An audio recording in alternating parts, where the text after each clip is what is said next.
오늘도 하나님의 말씀 앞에 나오신 성도님들 주님의 이름으로 환영하고 축복합니다. 오늘 우리에게 주시는 말씀 마음에 우리가 새기며 우리가 선줄로 생각하지 말고 넘어질까 조심하며 겸손히 말씀의 반석 위에 굳게 서시는 성도님들 되시기를 소망합니다. 믿는 자에게 시험이 닥쳐올 수 있는데 굳건한 말씀의 반석 위에 있다면 흔들리지 않고 요동치 않게 됨을 기억하면서 주시는 말씀 꼭 붙잡고 그 말씀의 반석 위에서 견고하게 서 계시는 성도님들 되시기를 축복합니다. 오늘부터 우리 누가복음의 말씀을 또 이제 함께 보게 됩니다. 마태복음과 같은 복음서에 속하며 병행 구절도 있어서 비슷한 그런 말씀도 있는 예수님의 공생의 사역을 기록한 성경인데, 복음서를 이렇게 네 가지나 이렇게 성경에 두게 하신 것은 하나님의 섭리와 계획인 줄 믿습니다. 누가복음을 통하여서 우리에게 또 주시려는 하나님의 메시지, 우리가 잘 분별하여서 듣고 또 그것에 순종하는 자들 되기를 소망합니다. 우리 누가복음을 새롭게 보게 되니 누가복음에 대해서 간단히 살펴보고 말씀을 함께 나누도록 하겠습니다. 누가복음의 저자는 누가입니다. 누가는 유대인이 아니라 이방인이었습니다. 그런데 이 누가복음을 기록한 그 헬라어의 수준은 굉장히 상당한 것으로 보아서 이 누가는 굉장히 높은 그 수준의 교육을 받았을 것으로 추측된다고 합니다. 이 누가는 누가복음과 우리가 잘 알고 있는 사도행전을 쓴 저자로 신약성경의 그 방대한 분량을 차지하고 있는 그런 저자이며, 또 이 누가는 그 누가복음을 쓰면서 그 핵심을 이렇게 표현할 수 있는데 복음의 보편성을 표현하려고 했다라고 그렇게 우리가 생각할 수 있습니다. 이방인들에게도 읽혀지도록 쓰여진 그런 복음서이며 세상의 역사 그리고 그 하나님께서 주관하시는 그 구속사를 병행하여서 말하면서 복음의 보편성을 강조하고 있습니다. 또 우리가 잘 알듯이 누가복음에 선한 사마리아인 탕자 그리고 삭개오, 회개한 강도 등이 등장하면서 소외 계층도 복음을 누릴 수 있다라는 것을 말하고자 했습니다. 기도하시는 예수님의 모습도 잘 표현하고 있고 성령의 역사, 또 이를 총망라하는 성전을 강조하였던 이 누가복음을 통하여서 우리가 예수님을 닮아서 기도하는 자, 또 성령을 더욱 사모하는 자, 성전에서 하나님과 교제하기를 기뻐하는 우리들, 이 누가복음을 보면서 그런 우리들로 변화되어져 가기를 소망합니다. 오늘 함께 보게 된 본문 누가복음 4장의 말씀인데 예수님께서 시험을 받으시는 본문입니다. 지난 7일날 우리가 함께 살펴보았던 마태복음 4장 1절에서 11절의 본문과 병행 구절인 본문입니다. 다시금 저를 통하여서 이 말씀을 하나님께서 허락하실 때 오늘 우리에게 또 새롭게 들려지는 이 말씀에 청종하시는 성도님들 되시기를 축복합니다. 예수님께서는 오늘 본문 이전에 요단강에서 요한에게 세례를 받으십니다. 공생의 사역을 위한 첫 번째 작업이 끝난 것이었습니다. 그리고 오늘 두 번째 작업이 시작되고 있습니다. 예수님은 세례를 받으셨고 성령의 충만함을 입으셨습니다. 그리고는 그 은혜의 자리에 머무셔도 좋았겠지만 그 자리에서 성령의 충만함을 계속하여서 입고 계셔도 좋았겠지만 자신이 감당해야 할 사역을 위하여서 척박하고 메마른 광야로 나가십니다. 고난이 진치고 기다리고 있는 그 광야로 나가시는 예수님의 모습, 그 모습은 세상 모든 민족의 구원을 위하여서 맡겨진 것을 감당하시는 그 예수님의 모습을 우리가 보게 됩니다.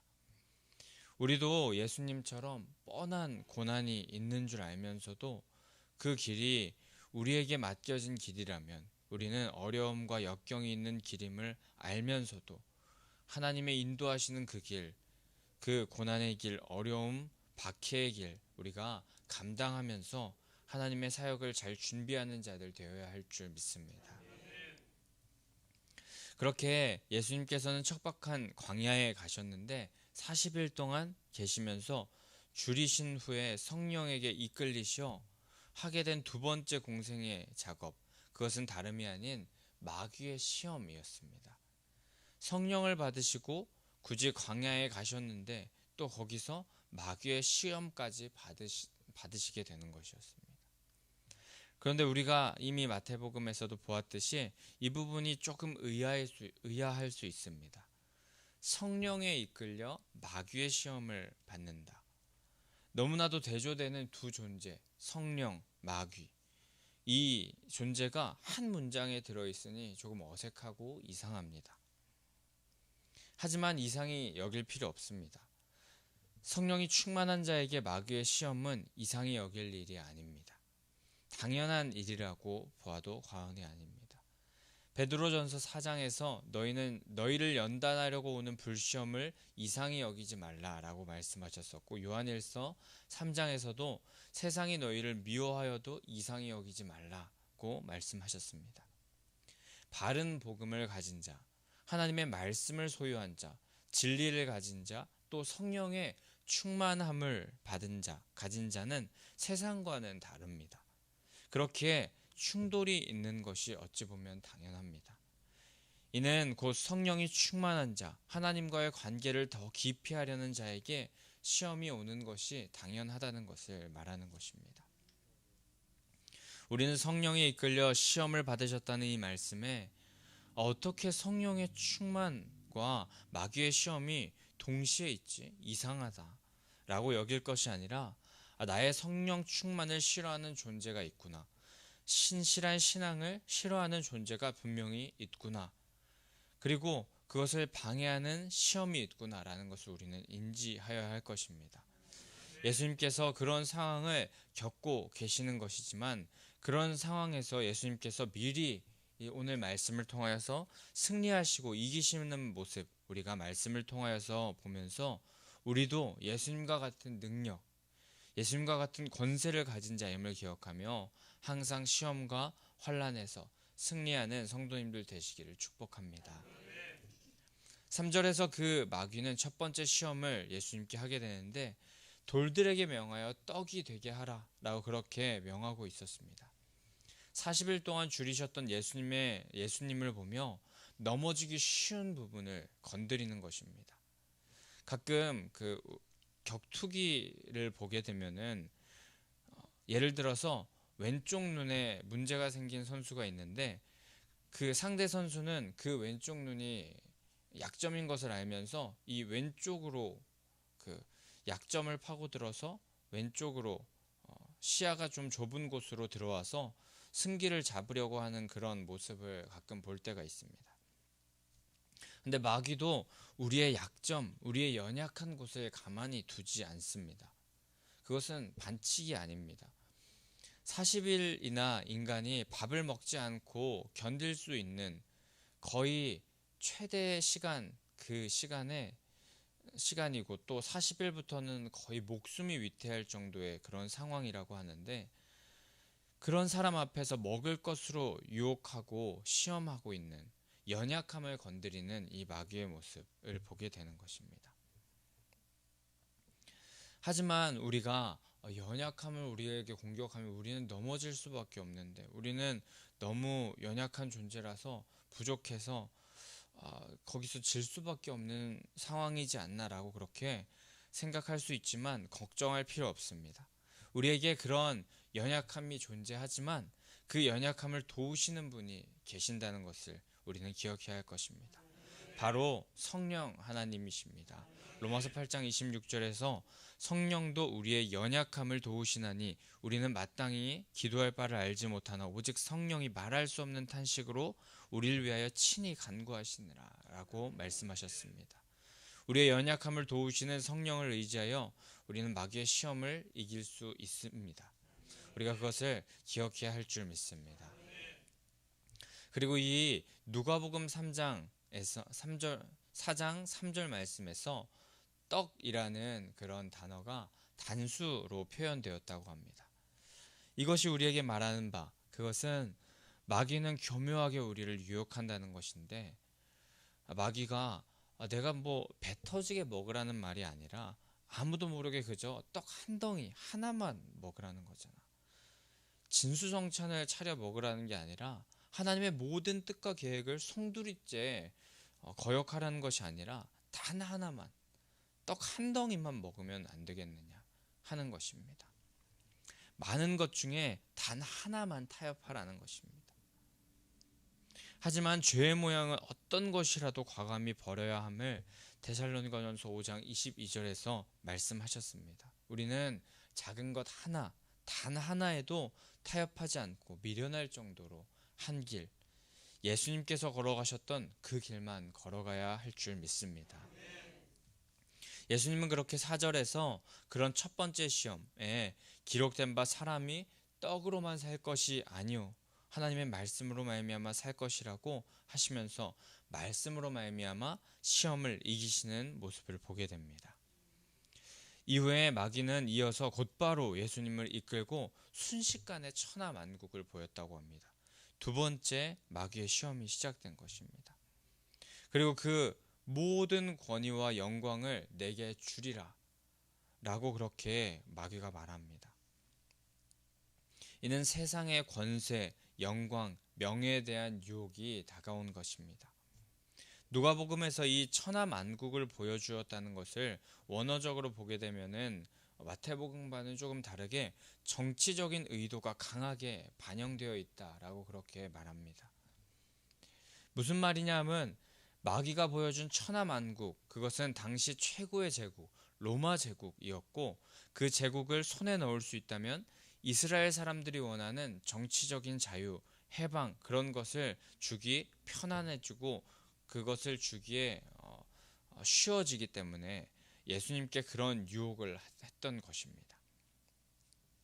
예수님께 사람이 원하는 왕이 되라는 그런 말을 하고 있는 것입니다. 당시 지상 최고 권력을 가진 로마 제국을 얻게 된다면 모든 것을 할 수 있을 것 같기 때문입니다. 하지만 예수님은 세상의 권세와 영광은 시에 없어지는 것을 알고 계셨고 또 하나님 나라의 법칙을 따름이 가장 지혜로운 삶임을 알고 계셨습니다. 또한 그 모든 소유가 마귀의 주관이 아니라 하나님의 주관하심 아래 있다는 것을 알고 계셨습니다. 마귀는 이 두 번째 유혹, 마귀의 이 두 번째 유혹은 우리의 탐욕과 거짓된 진리에 속게 되는 모습을 우리에게 보여주는 것인데 예수님은 그 시험을 또 말씀으로 이기고 계셨습니다. 주 너의 하나님께 경배하고 다만 그를 섬기라. 아멘. 이렇게 우리의 참 자유와 해방 그것은 하나님을 경배하고 예배하며 그분 안에 거할 때 임하는 하나님의 나라에 있는 것이며 또 이 땅의 것을 사랑하고 사모하는 것 그것은 거짓과 탐욕, 죄악을 섬기는 것이고 결국에 심판의 길로 가는 것임을 우리는 오늘 이 말씀을 통하여서 알게 되는 것입니다. 예수님께서는 두 번째 시험도 자신의 사명을 확실히 인식하시면서 또 말씀에 대한 굳건한 믿음으로 세상 권세, 영광을 통한 유혹도 이겨내셨습니다. 그 이후에 세 번째 시험은 9절에 나와 있는 말씀입니다. 성전 꼭대기에 세워서 하나님의 아들이거든 뛰어내리라 라고 그렇게 말하는 시험이었습니다. 그런데 이 세 번째 시험은 아주 가관인 것이 10절의 말씀에 보면 시편 91편 11절을 인용하여서 마귀가 예수님을 시험하고 있습니다. 헌데 그 시편 91편 11절에 보면 10절에 마귀가 인용한 말과는 조금 상이한 부분이 있습니다. 시편에서는 내 모든 길에서라는 표현이 포함되어 있는데 마귀가 말하는 이 10절의 말씀에서는 그 부분이 생략되었습니다. 시편 91편 11절의 원래의 의미는 하나님께서 의로운 자를 의로운 길에서 보호하시겠다라는 그런 의미를 가지고 있는데 의로운 길을 걷는다는 그 조건 하에 그 의로운 길을 걸을 때 보호하여 주신다라는 그런 의미를 가지고 있는데, 마귀는 고의적으로 내 모든 길에서라는 그 말을 빼서 마치 악한 일을 해도, 어떤 일을 하든지, 악한 일을 하든 너 마음대로 일을 해도 어떤 경우에도 하나님의 보호하심을 받을 수 있다라고 그렇게 말씀을 왜곡시키고 있는 것이었습니다. 이를 통해서 우리는 깨달아야 합니다. 마귀도 말씀을 압니다. 하지만 교묘하게 왜곡하여서 말씀을 거역하고 불순종하게 만든다는 사실을 기억해야 됩니다. 그렇게 우리는 하나님의 말씀에 정통한 자가 되어야 할 줄 믿습니다. 영적인 질서에 순종하며 우리는 목사님께서 전해주시는 말씀을 잘 듣고 그것 외에 다른 성경 공부 같은 것은 삼가야 할 것입니다. 요즘 또 정보가 넘쳐납니다. 유튜브나 마음만 먹으면 성경에 대해서 알 수 있는 장은 너무나도 많습니다. 하지만 그만큼 더 분별력이 필요하다는 말이기도 합니다. 잘 모르시겠다면 목사님의 말씀만 들으셔도 되고, 더 듣고 싶으시다면 목사님이나 또 교회 사역자들을 통하여서 문의하신 후에 바른 말씀을 우리가 들어야 할 줄 믿습니다. 이단의 교리는 말씀에서 시작할 수 있지만 그저 자신들이 지향하는 잘못된 방향을 향하여 나아가게 되기 마련입니다. 그들에게 말씀이란 그저 자신의 입장을 대변해주는 도구로서의 역할을 하고 있습니다. 하지만 하나님의 말씀은 1.1획도 변하여서는 안 되는 말씀이고, 또 그대로 믿고 따라야 하는 진리입니다. 거짓 선지자가 난무하는 이 시대에 우리는 말씀의 반석 위에 든든히 서 있어야 할 줄 믿습니다. 이렇게 예수님은 끝까지 말씀 중심으로, 또 하나님 중심으로 모든 시험을 이겨내셨습니다.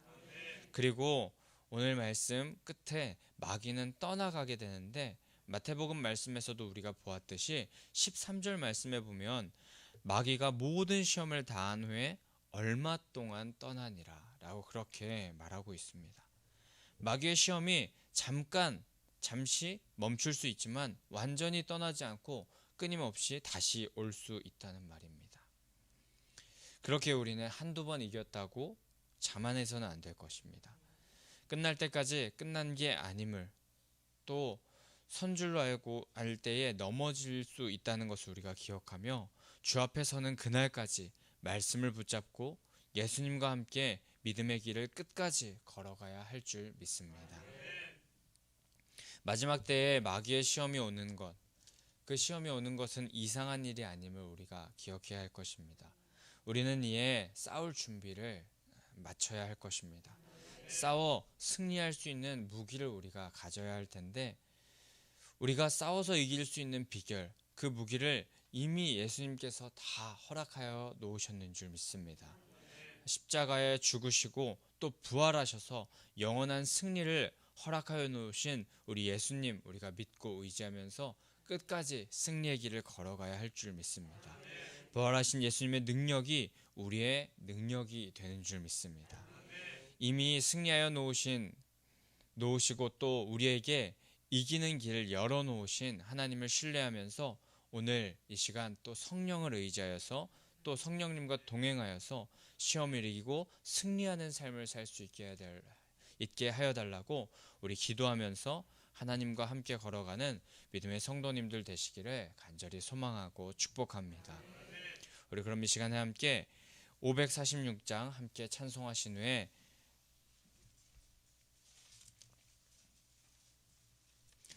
우리에게 다가오는 시험들, 환난들 주님과 함께 이기면서 승리하면서 나아갈 수 있는 자들 되게 하여 달라고 546장 찬송하신 후에 함께 기도하며 나아가도록 하겠습니다.